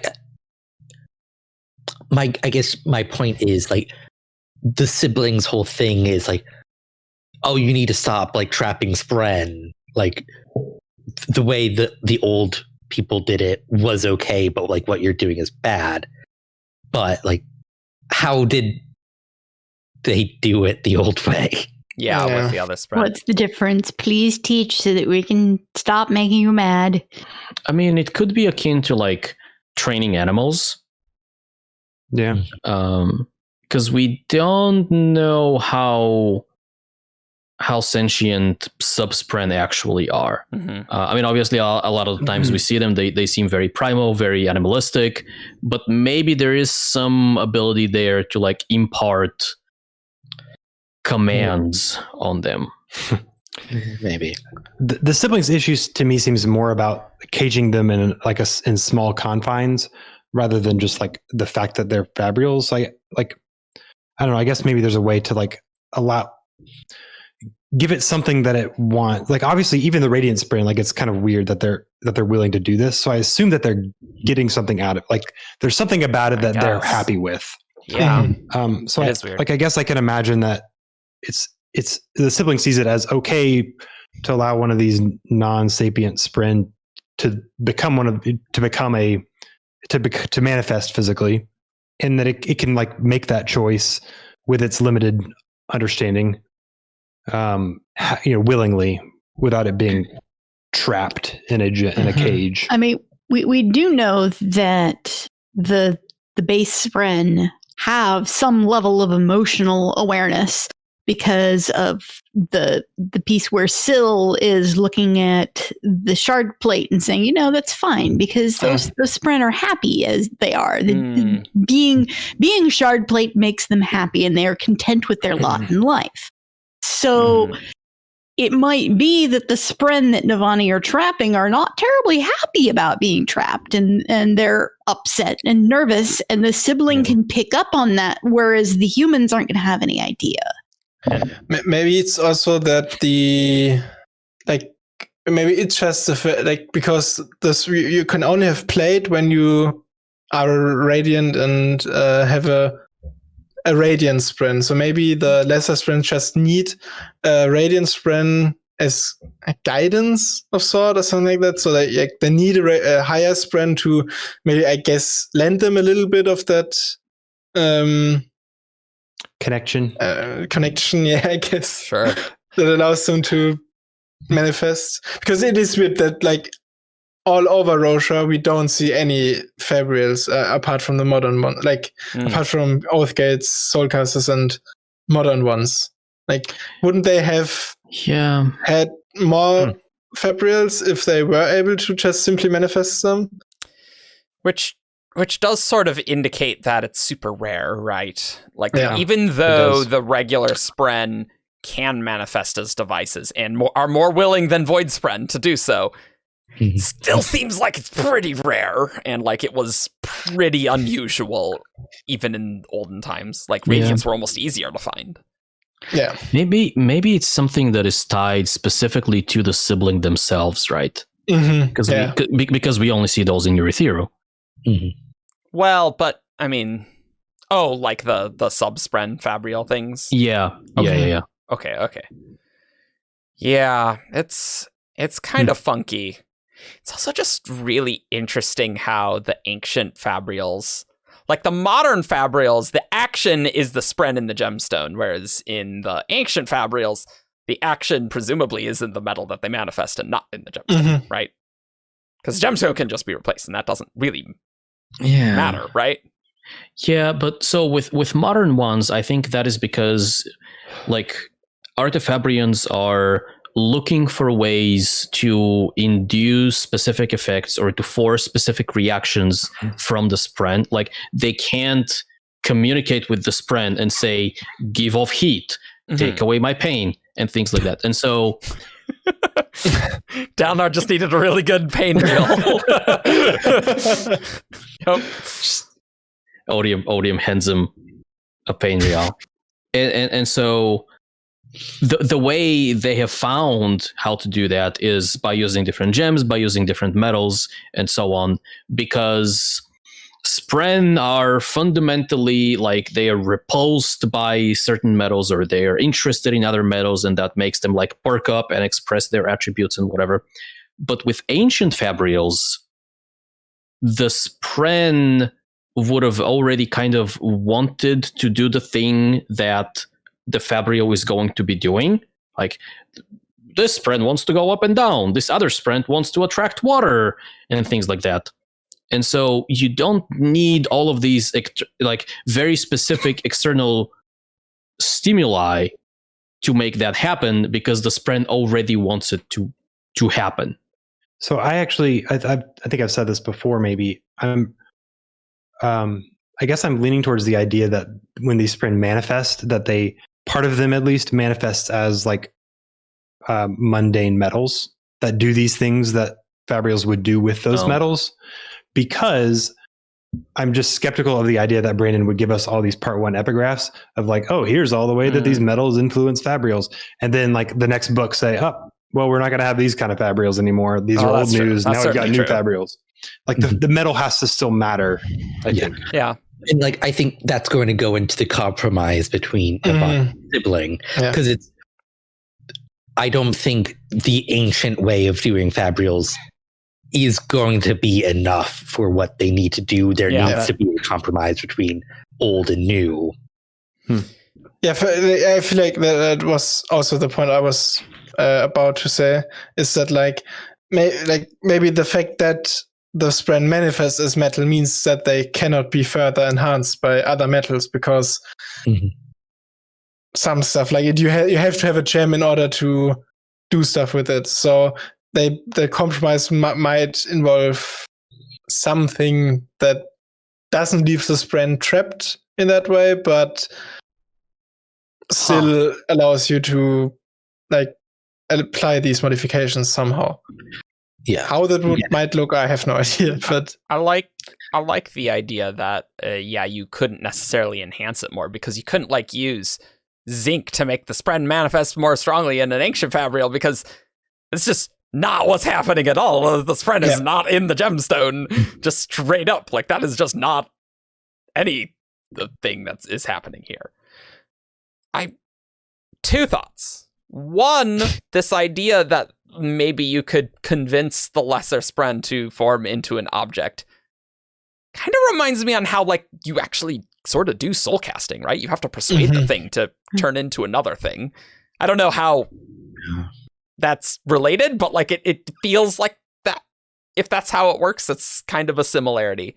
Two, what happens if you have a ancient Fabrial? There's the metals, and you put a gemstone that has another Spren in it.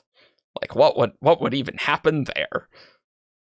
Like, you could maybe make some very weird things. Perhaps. Cage match. Fight. Yeah, I think there's a strong case for like investiture has a hard time influencing other investiture, and there's gonna be interference there.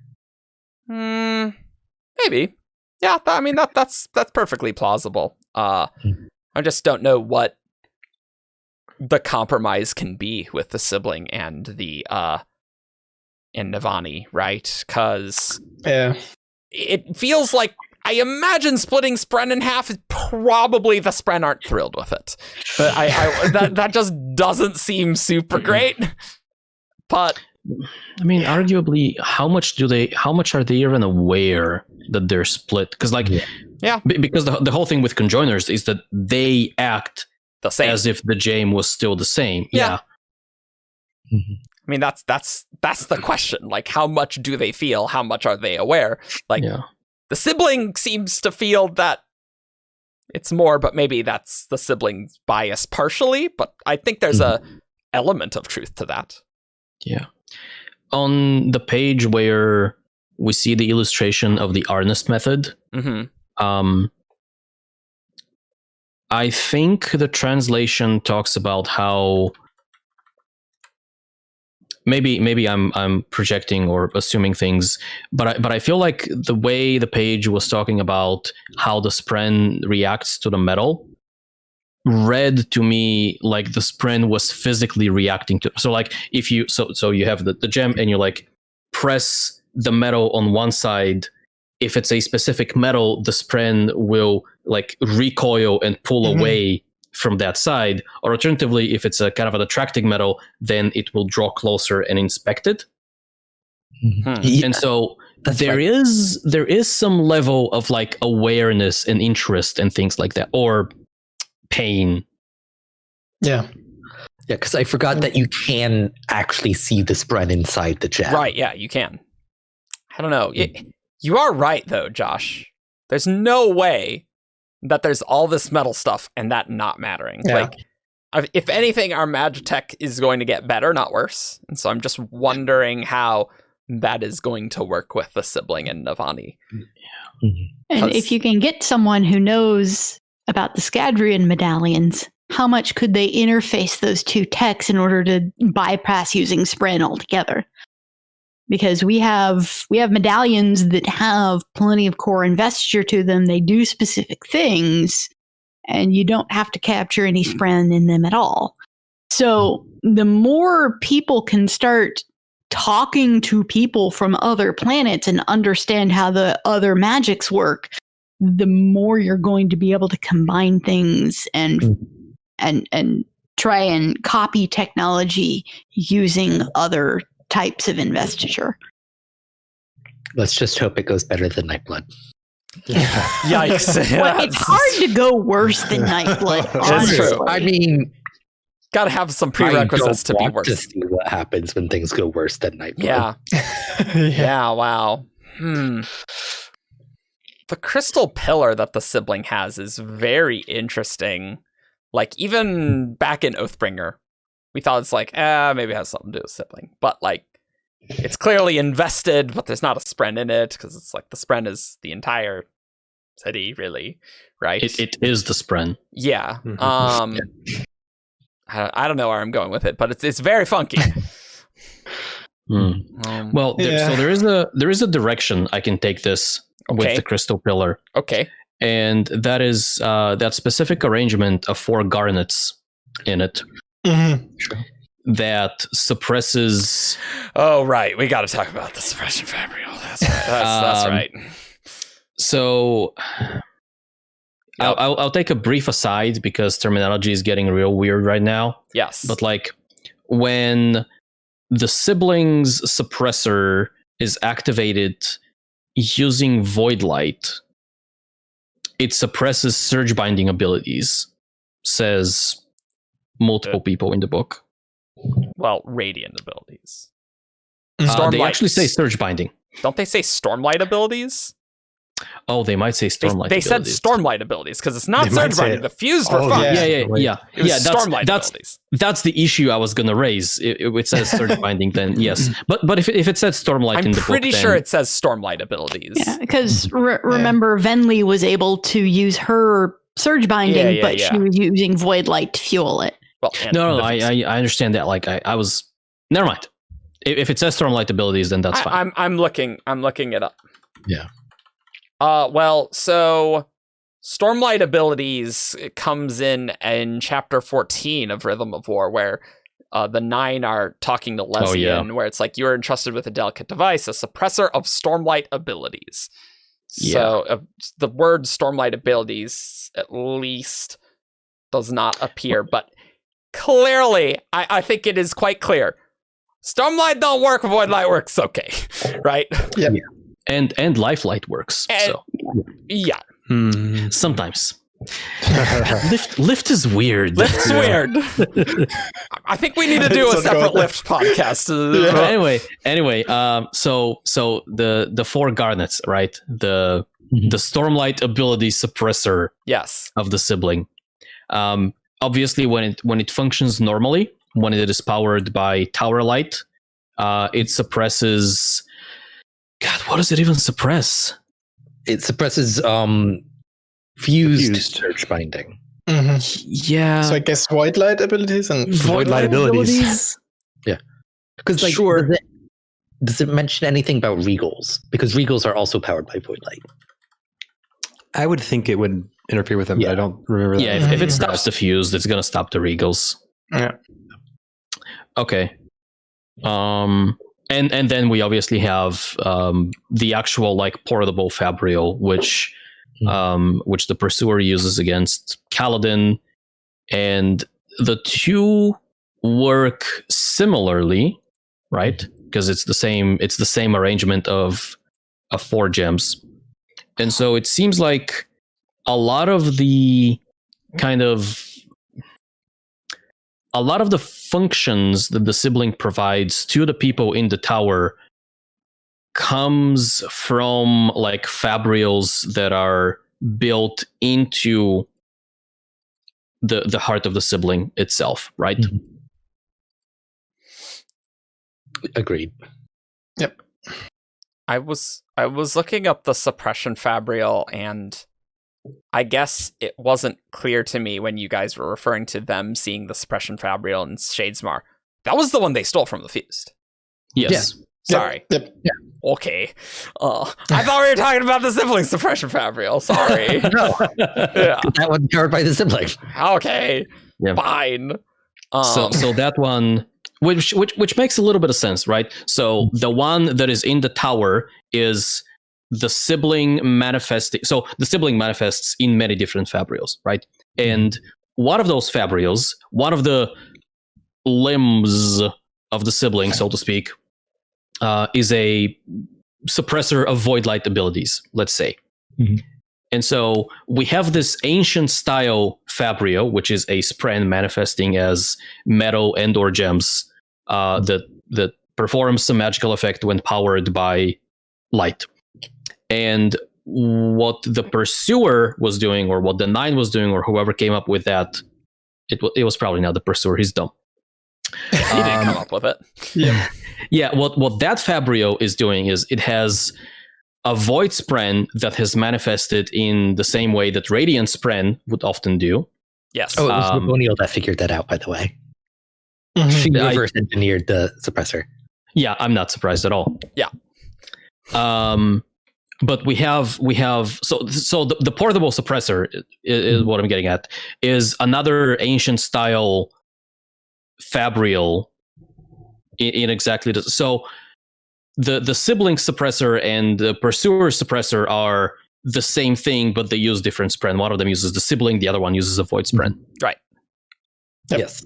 I wasn't driving at a point. I was just Oh, okay. Yep. Great. I feel like there's so much to talk about with the Suppression Fabrial, but it's just like I'm just like like question mark above my head. And I'm like, I have no idea where to even begin. Like, it's real weird. Like, because we might also be getting a little bit mentally fried. Yeah, that's also true. Like, some fused abilities worked just fine. The Shaniam didn't, but clearly Raboniel's abilities were just fine, because that was how she corrupted that part of the Suppression Fabrial, right? She was but it wasn't activated. It wasn't active, though, was it? No, it was, because active. the Shanaim couldn't fly. Yeah. right. And the Movset I think, those ones with masks, They didn't work. Yep, that's right. illusion didn't work. yeah. But the deepest one's fine for some reason. I don't know if there's any deeper reasoning other than because reasons. So we know the deepest ones and what Lesian is, the Hexim. Yeah, Hexim. Yeah. Or Nexim, sorry. Nexim. Those ones of the Nexim, right? Those ones of the husks, right? They are less numerous than like the Shanaim are like the biggest group, the biggest brand, right? Probably. So maybe it also like because higher Oath Radiants also aren't affected by the Suppression Fabrial. So maybe those are naturally higher levels of fused. I would say no, because in terms of like the higher order, they point to the unmade. Like the unmade have always been able to overcome. Right. Yeah. Right. Yeah, true. Yes. True. So I think it goes into. I wanted to make a connection to the secret spren, where it's like Kaladin couldn't use his abilities without attracting them, but Lon could use hers. The secret spren. But it also suppresses illumination, which is supposed to be one of the quiet ones. So I don't know. You know, it's interesting how the unmade could overwhelm the Suppression Fabrial, and yet in the gem archive, they're like, I'm worried about the tower's protections failing. If we are not safe from the unmade here, then where? But it's like, I mean, I guess maybe there's other protections other than the Suppression Fabrial, but... And it could also be a factor of, well, maybe you need like, maybe while the shield is fully up, you need like an unmade to expend a lot of power, or maybe you need multiple unmade to overcome the protection. But during the days of the Recreants, it was becoming more and more. Maybe that's what's going on. With so little tower light in the tower, so previously maybe all of the fused would have been completely blocked out. In fact, we see exactly this thing happen when the tower turns back on. The heavenly ones drop from the heavens. Yeah, they fall unconscious immediately. The deepest ones are just frozen in the stone they were swimming in. right? Oh, okay. Yeah.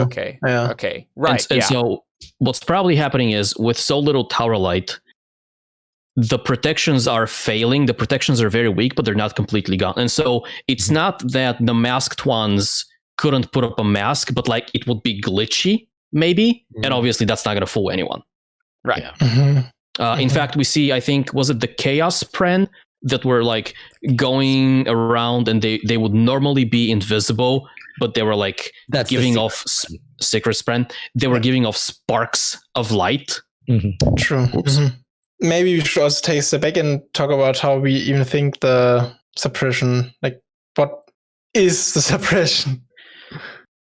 I feel like it also has to do, does have to have something to do with connection somehow, because if a higher order, higher oath rating isn't affected, what distinguishes them from a lower oath one? Right, because it interferes with the Radiant's connections to their Spren themselves, which is why Syl was kind of wandering around completely lost and confused. But it has a limit into how strong a connection it can baffle.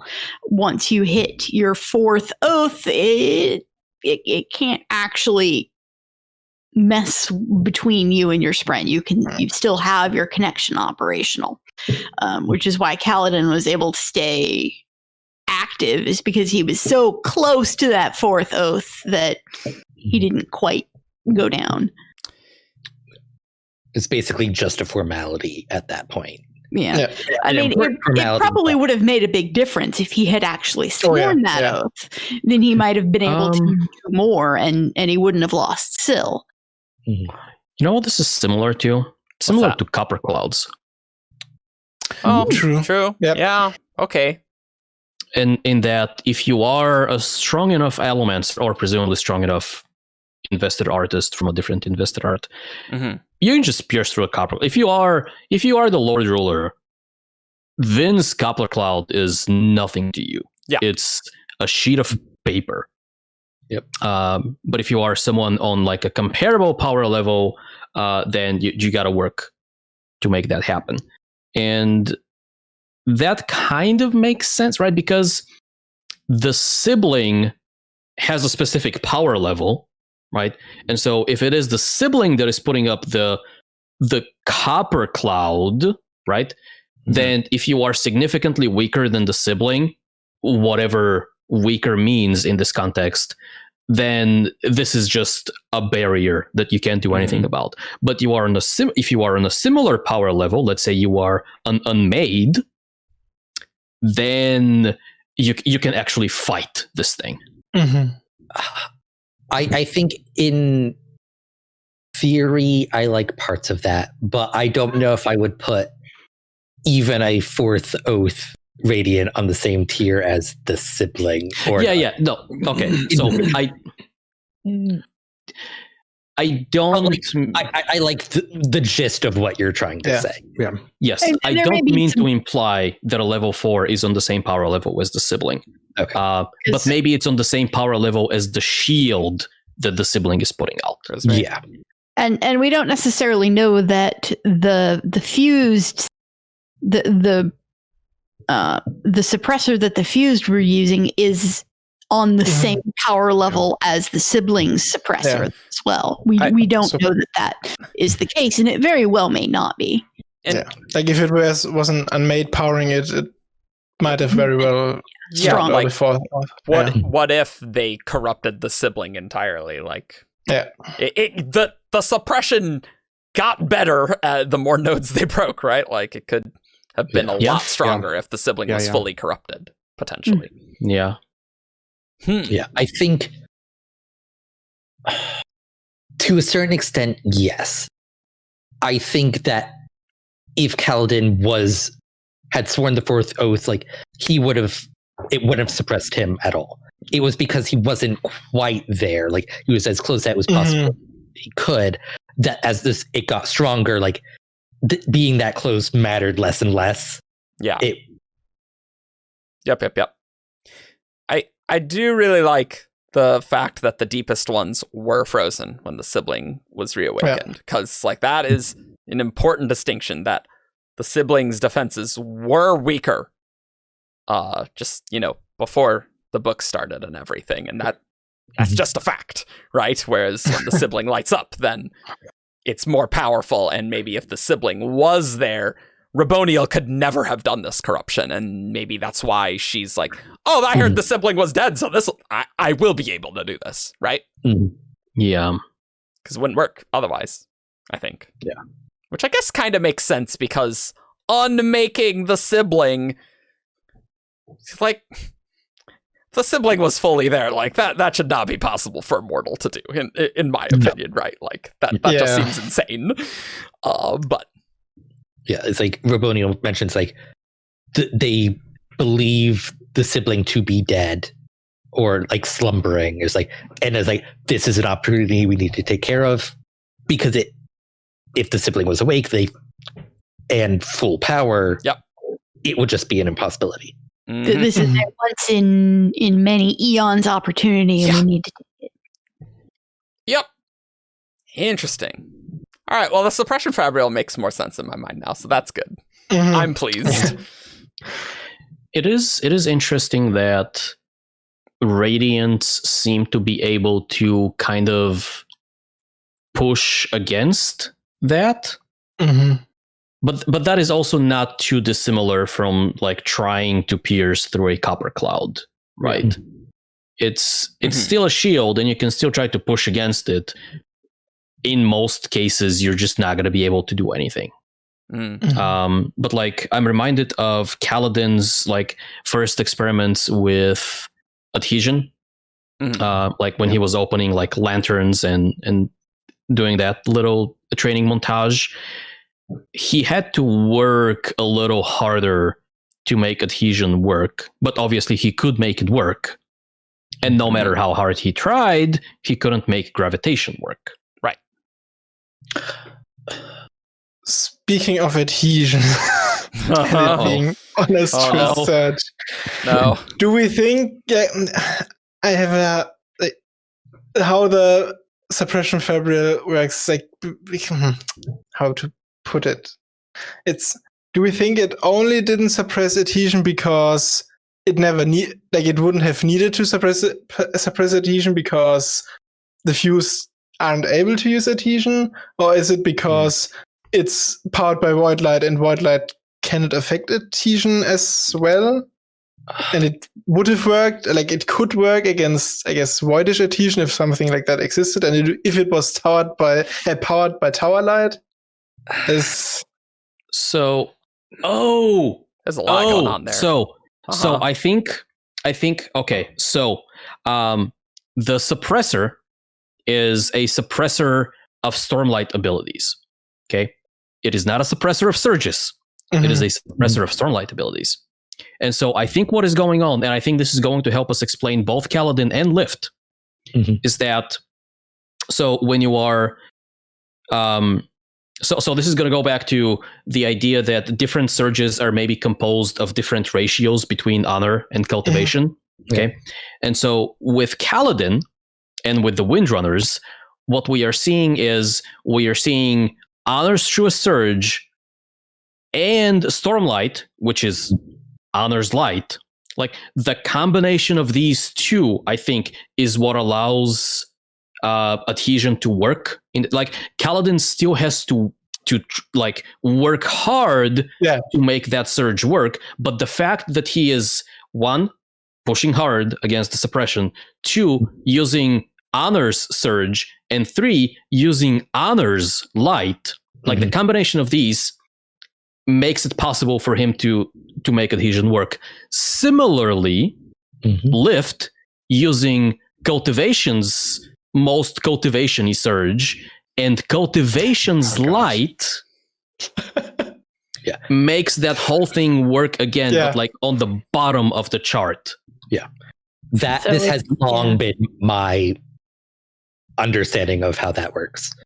I don't like it. Yeah, but I think so. For me, I think it works because I can draw parallels from that to getting a Vin's hemological boost to her bronze, allowing her to pierce copper clouds. Okay, it's the same thing. Yeah. I think I like that explanation that it just wasn't designed to block Lifelight. adhesion. Yeah. Oh, but in a Lifelight, yeah. That is, and also a reasonable thing. I do want to circle back a little because I didn't get a chance to get this in on the training montage and Kaladin having to work to get adhesion to work. I didn't think he had to work that hard to get adhesion to work. He had to work to get the reverse lashing because it's the mixed ability. It's adhesion and gravitation. And that's what was making it harder. So it was still possible because it's partially adhesion, but it was harder because it's partially gravitation. Honor's almost truest surge. Yeah. Honor is a truest adjacent surge. Honor's not quite true surge. Honor's falsest surge. No, but didn't so when Teft got knocked out in the tavern, right? Kaladin tried to gravity him up, to basic lash him up, and that didn't work at all. Correct. And then I think he tried a full lashing just to verify, to see whether that works at all. And I think that was still difficult for him. I thought it was still difficult. Like there was resistance. Possibly. And full lashing is as adhesion as you're going to get. Yeah. Okay. So I think so perhaps there was resistance, but not as much as with the reverse lashing. Perhaps. But I feel like it could be a thing where because also the healing was slowed down and stuff like that. So it's a general it inhibits Stormlight consumption in general as well. And so powering that full lashing is just harder to do because you can't get as much Stormlight through. Yeah. In a way. Yeah, it has to be like that. It can't just be explained by the Suppression Fabrial wasn't designed to block adhesion things. Yeah. That doesn't work. Unfortunately. Yeah. Interesting. When Teft woke up, could he use adhesion abilities? Unclear. I don't think he used any. I don't think we ever saw him try. Yeah. Okay. It never came up. Been an interesting thing because it might just be because Kaladin is so close to the Fourth Oath, that he's never able to do this push. I think it's a combination, Yeah. Of all of combo. I mean, Teft almost manifested Fenderana. Yeah, it's pretty close. But again, Kaladin could, or I guess Teft almost manifested Fenderana as a blade. You're saying, yeah, right. Yes, yeah, right. That is true. Which, so I think if he had fully succeeded, I think he would have needed to be level 4 to fully succeed in manifesting her. Mm-hmm. And so him almost succeeding to me suggests that he is practically on the same level as Kaladin there. Yeah, I think he's close. I don't think he was as close as Kaladin. Because if he was as close as Kaladin, he wouldn't have fallen asleep. Well, yeah. Well, no, I mean later, because his revelation about, I think he learned some things about himself and learned to forgive himself after waking up. So I think it is in that transition that he moved closer to the Fourth. Okay, agreed. Yeah, and I mean, it sort of makes sense that he wouldn't use a lot of Stormlight. I kind of forget the specifics, but it's been a hot bit with Urithiru under control. Stormlight was getting a little tricky to get, I feel like. Yeah. Because it's also not a lot of gemstones around. So, okay. Well, I'm satisfied about the Suppression Fabrial. It was weaker because the sibling wasn't awake. That makes sense. Fantastic. Because I have always been very confused. It's why did Urbonial get to just use her powers in the tower? That's nice. That's sure convenient for her. But no, that checks out. I'm happy. and or there was not enough power to like power all the systems at 100%, right? Yeah. I mean, either way, the sibling's not at full power, so that feels sufficient for me. Yep. Well, I'm fading into the dark. Yeah, sorry. you're fading into void light, Josh. I think Josh. Void surge, Josh. So I think we'll do who's that Cosmere character, and then we'll be done. We actually got we got through a lot. That was good. Let's go on to who's that Cosmere character. This character is from Roshar. Menace. Tien. Tom. Braze. Void in drag on a horse. It's time for who's that Cosmere character. Caw. You know the game. You send in 5 clues in a character to wtcc@17chart.com, and I'll read each clue aloud. And these all need to guess who's that Cosmere character. All right. This one is sent in by Hut on a Hill. Hello. So, clue 1. This character works at night. Is it The champ. sailor? Not sailor. He's a fisherman in Tatelier who fishes up Nightblood. I think it's Old Chaps or something. It is Old Chaps, but Yeah. it's not. That's not who this is. Who'd you have, Josh? I said the champ, the graveyard digger in Bands of Mourning. It is not him. Oh, that's the one I was gonna guess as Rip. well. I mean, Vin works at night, so. It's not Vin. It's true. Miles works at night.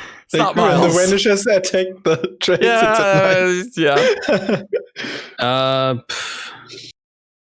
I don't know, Demu? It's not Demu. Clue 2. This character works secretly. Great. Sane. It's not Zane. Is it Hoyd as an informant? It's not Hoyd. I like it though. And it could be Kelsier. Is that your guess? Sure, why not? It's not Kelsier. But I mean, yeah, you got to go through all the known Mistborn. Mhm. Really. I know, right? 'Cause they all sneak around at night. Yeah. Mm-hmm. God, I have no idea. Light Song. It's not Light Song. Silence? It is Silence. Oh, So, I was actually about to ask on clarification whether like exclusively works at night or. But I don't know. I guess I don't know. Doesn't. Yeah. Well, Evgeni got it right. So, clue 3 was this character has an alias. Clue 4, this character owns a business. And clue 5, this character had children. So, Silence Montaigne from Shadows of Silence. Oh, yeah. We're cruising. All right. This next one is sent in by G-Man 2001. Yep. Cool. Clue 1. This character is noble. Or I think is a noble. Sorry. Is Excuse a noble? Okay. well, Me. Is a noble. Straff. It's not Straff. Elland. It's not Elland. Ridger.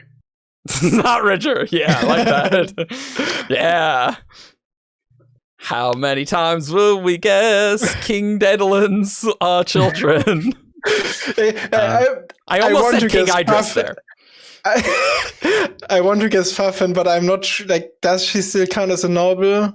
Like, so I'm not going to guess That's a her. good question. I'm going to guess Raoden instead. It's not Raoden. Oh, Spicy moving to a different planet. Both of you. Mhm. Lord Penrod. It's not Penrod. Clue 2. This character is a scholar. Yasna. It's not Yasna. Justice Lekal or whatever. How you pronounce No, it's not Justas. Lekal. Is it the Hastings guy that was in their group? it. Teldon Hastings? No, it's not Teldon. I know his name. I don't know. But yeah, I know who you're talking about. Noble Scholar. Oh! Okay, let's. I don't know, Navani. It's not Navani. Dang. Gotta pick a planet. Yep. It's true. It's true. All right, well, Pick a planet, any planet. tried Raoden. What about Sereni? It is not Sereni. All right. Clue 3. I think a lot. This character is dark-skinned. Chris. It is Chris. Yeah. That was the gimme right there. Yeah. That was originally going to be Clue 2, but I'm like, you guys are getting these too quick. I gotta shift these around. I figured it out. I figured it out right before, and you said that was just a confirmation. Yeah. The next two are Cosmere aware as Clue 4 and very old. I was actually going to go for like, I don't know, Denth or something like that because like Royal Lock stuff, but I guess. Yeah. No, Yeah. Chris works great. Yeah. Yep, he does. At least there was one that it wasn't Argent that won. That's Yeah. true. Yeah, he's done really good on these last two Fabrials episodes. With the power of Fabrials and the Woodforge Reserve. Which You too. metal touches your Still not a gemstone sponsor. that made you do well at Who's That Cosmere character, Evgeni? Well, let's see if there's a table of contents in here. It has to be. Okay, you can find us on 17shard.com for all your news, discussion, theories, and fun. You can find us on Facebook, Twitter, SoundCloud. You leave a comment below. Oh, which should we tell them to comment about? I like this. What should they comment about? How was Aladdin able to overcome the suppression fabrial? Yeah, do that. Yep. Yeah. Mm-hmm. Sure. Why- Alternatively, how is the whole Soulcaster made of god metal? Yeah, that's In your good. opinion, or not? Or why do Soulcasters have 3 modes? Yeah. Well, Tell us. Tell us your favorite Shardcaster with long hair and facial hair. Man, it's so tempting to just like remove you from the call right there, but that would just like overlay. Like that would be so satisfying, admittedly. That would mess up but- our order, wouldn't it? Yeah. I mean, I'm sure people will comment on that. Yeah. Say not Evgeni. That'll really rile them up. All right. And if you want to support us on Patreon, sometimes we have outtakes and stuff of dubious quality. But you can also vote on art every month that we will commission with your with some of the patron contributions to help That out is the true. Coppermind. It's cool. For the month of February, people voted on a painting of the interior of Lasting Integrity with its Escher-esque geometry and things like that. My favorite And by part the is time- this. Yeah, this is be well out in March after the first March thing. That's fine, which is why I'm specifying months. And so Yeah. by the time this is out, there's a good chance that the painting has already been released and it's on the wiki and has been shown. Yeah, But On the if you screen want right to- now. maybe. Maybe, And probably maybe. not. Yeah, We'll see. I guess. maybe Yeah. you'll be able to vote on the March one if we. Probably not. Maybe. I think this unlikely. is coming out March 12th. So yeah, I don't know about that. Okay. Yeah. But Nope. anywho, but if you support us on Patreon, you can vote for the next one. Next month. Whatever month that may be. So we're going to do that for a while. So cool. All right. So we will see you all next time. Bye. Bye-bye. Ah.